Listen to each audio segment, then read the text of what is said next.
commun qu'on a tous, on est mortel. Et puisque la mort est un passage obligé de nos vies, certains s'y sont illustrés de manière particulièrement stupide. Ça fait longtemps que je voulais faire ce top 10, mais j'avais un problème, comment illustrer toutes ces morts. J'ai donc fait appel à un créateur de cartoon, et plus précisément de cartoon trash, ça tombe bien, j'ai nommé...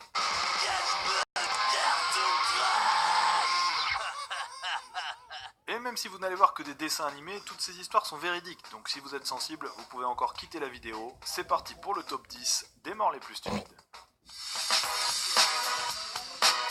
Je ris à rien, et oui,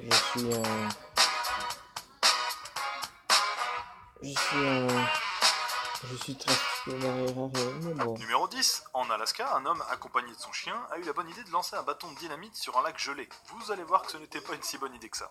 Tu vois, mon vieux, pour le philosophe, la vie n'est qu'une éternelle quête de connaissances. Une série de questions existentielles auxquelles il faut trouver des réponses afin d'acquérir ce sentiment de plénitude qui est uniquement réservé aux plus sages d'entre nous. Et s'il y a bien une question que je me suis toujours posée, c'est à quel point la glace d'un lac gelé est-elle solide? Et tu sais quoi? Il n'y a qu'une seule façon de le savoir.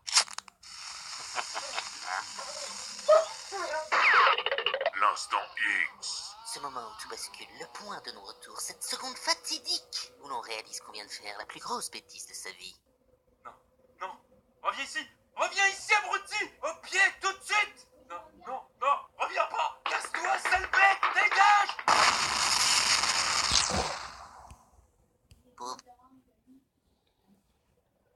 Pour vous dire, moi, j'aurais jamais fait ça. Picher une dynamite sur un lac gelé, c'est une très mauvaise idée. Surtout avec un chien qui a peut-être le sens de tout rapporter dans sa gueule. Que ce soit un animal, un lapin, je sais pas moi, une marde. La marque qu'il a trouvée à terre, c'est d'un autre chien. Ou genre un dildo qu'il a trouvé à terre. Ça interrogera pas, ils veulent l'apporter ici, ouais. Mais bon. J'aurais jamais fait ça. Et vous? Numéro 9. Avez-vous entendu parler du roi Louis III, arrière-petit-fils de Charlemagne? À 18 ans seulement, sa mort est l'une des plus ridicules de France. Salutations, bel enfant, que diriez-vous de m'accompagner pour une petite balade? Je te vois venir, mon coco, hein. Laisse tomber, ça m'intéresse pas. N'ayez crainte, ma douce, je ne vous veux aucun mal. Daignez m'honorer de votre compagnie le temps de passer derrière ces buissons. Je suis déjà maqué, lâche l'affaire, tocard. Jeune pucelle, tu vas surveiller tes manières. Je suis Louis III, roi des Francs, ton seigneur et maître. Vas-y, t'es relou. Dégage, blaireau. Y suis ton souverain. Tu vas m'obéir ou je te désentripaille. Va chier, l'aristo. Diantre, cette jouvencelle a du caractère. J'aime qu'on me résiste. Mais je veux bien être pendu si cette petite mijaurée n'astique pas mon sceptre royal d'ici 2 minutes. Mon joie, Saint-Denis, que trépasse si la gueuse ne finit pas dans mon lit.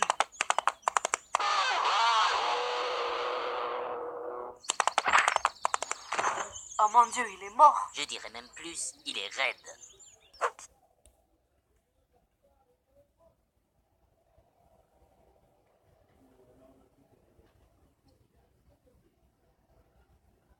Très, très, très stupide de sa part. Pensait-il vraiment qu'il aurait pu rentrer à cheval dans un bâtiment, dans un cadre de porte, innocent? Et non.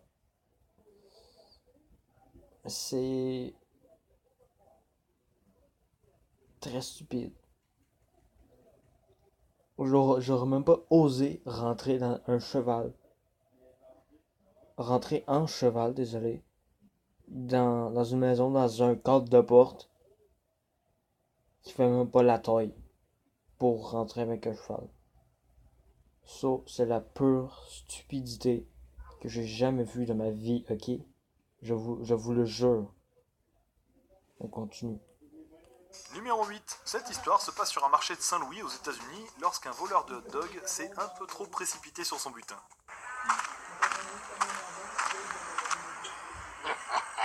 Voleur, mon hot dog.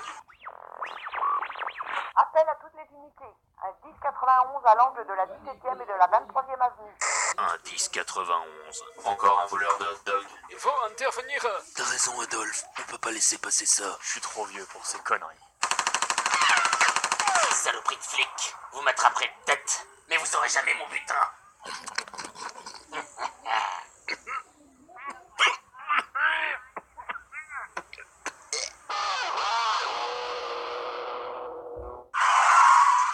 Vas-y, nous la lâche pas.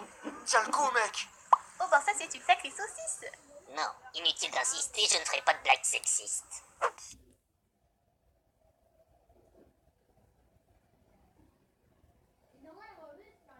Est-ce qu'il a vraiment mangé le hot dog au complet dans sa gueule? Il l'a enfoncé, il n'a même pas pris le temps d'y goûter. Oh ça là, j'en reviens juste pas. C'est comme une personne que je connais dans mon ancienne famille d'accueil. Ben bon. Elle prend pas le temps de croquer. Elle mange du pain, elle l'avale tout cru. Elle mange des gaufres. Elle coupe, elle mange un morceau, elle l'avale tout cru. Du ballonné, elle l'avale tout cru. What the fuck? Non mais... Il s'est étouffé. Puis tout ce qu'il a réussi à sortir du hot dog, c'est la putain de saucisse. J'en reviens juste pas. Mon Dieu. Pour un simple hot dog, il s'est tué lui-même. Numéro 7. Alors là, on en tient un bon. Un terroriste qui envoie une lettre piégée, mais qui oublie de mettre un timbre et surtout qui met son adresse au dos de la lettre, juste au cas où. Je connais quelqu'un qui peut avoir une surprise mortelle en ouvrant son courrier. Je suis diabolique.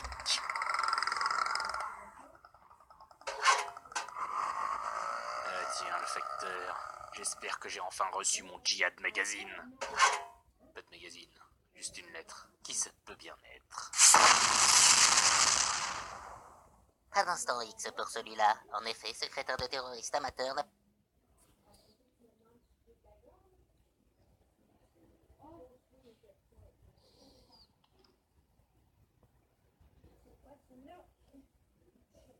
Très stupide. Très stupide. Bon, je peux pas avoir plus de temps que ça. Mais merci pour si vous regardez la vidéo. Dites-moi si c'était je pourrais pas mettre toute la vidéo au complet, mais dites-moi laquelle était la plus stupide des morts entre les 3 ou les 4.